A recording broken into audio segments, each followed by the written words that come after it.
Reshuffle Kabinet Jokowi hingga pengaruhnya di pasar modal. Reshuffle Kabinet Presiden Joko Widodo, Jokowi, menyita perhatian para pelaku pasar modal. Selain kabar neraca dagang RI yang mengalami surplus pada periode Juni, investor turut menyoroti sejumlah tokoh yang dipilih Jokowi masuk dalam struktur kabinetnya. Dari sejumlah nama yang dilantik Jokowi, sosok Rosan Perkasa Ruslani yang mengisi kursi Wakil Menteri BUMN II untuk mengurusi bidang sektor keuangan menjadi perhatian pasar. Diketahui mantan Ketua Umum Kadin ini cukup memiliki pengaruh yang besar di pasar modal.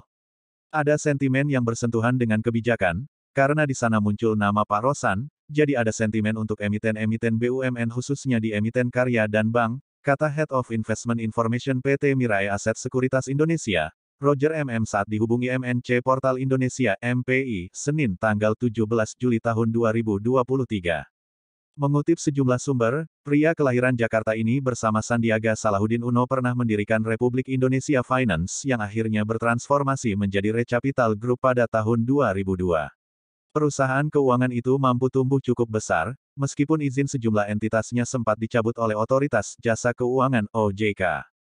Terlepas dari hal itu, Rosan cukup dekat dengan urusan investasi termasuk dekat dengan Menteri Investasi, BKPM Bahlil Lahadalia mengingat keduanya besar dari Himpunan Pengusaha Muda Indonesia, HIPMI. Pada kuartal II 2022, Roslan yang menjabat sebagai Duta Besar Indonesia untuk Amerika Serikat kala itu sempat mendampingi Menko Investasi dan Maritim Luhut Binsar Panjaitan dan Komisaris PT Bursa Efek Indonesia, B. Pandu Patria Sejahir saat mengunjungi New York Stock Exchange, NYSE, pada akhir September tahun 2022. Dalam akun Instagramnya, tanggal 6 Agustus tahun 2022, Rosan sempat menyebut soal keberlanjutan kolaborasi antar kedua bursa tersebut untuk dapat memfasilitasi perusahaan melantai listing, atau dual listing di NYSE dan BI.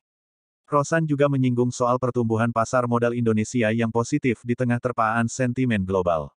Baginya, pasar modal RI menjadi peluang bagi investor asing untuk menanamkan modalnya baik di BI ataupun melalui dana kekayaan abadi atau Sovereign Wealth Fund (SWF) yakni Indonesia Investment Authority (INA).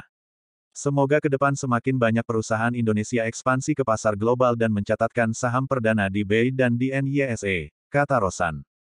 Sejumlah survei sebelumnya menilai kebijakan Presiden Jokowi sudah pro pasar. Indikatornya adalah semakin banyak perusahaan yang melakukan penawaran saham perdana IPO di bursa, sekaligus kepercayaan investor asing diri, terbukti dari aliran masuknya investasi asing diri yang mencapai puluhan triliun. Secara umum Roger menilai eksposur reshuffle kabinet belum memberikan dampak yang signifikan terhadap market, dalam hal ini indeks harga saham gabungan IHSG. Ikuti terus berita Bekasi supaya Anda tidak ketinggalan seputar informasi.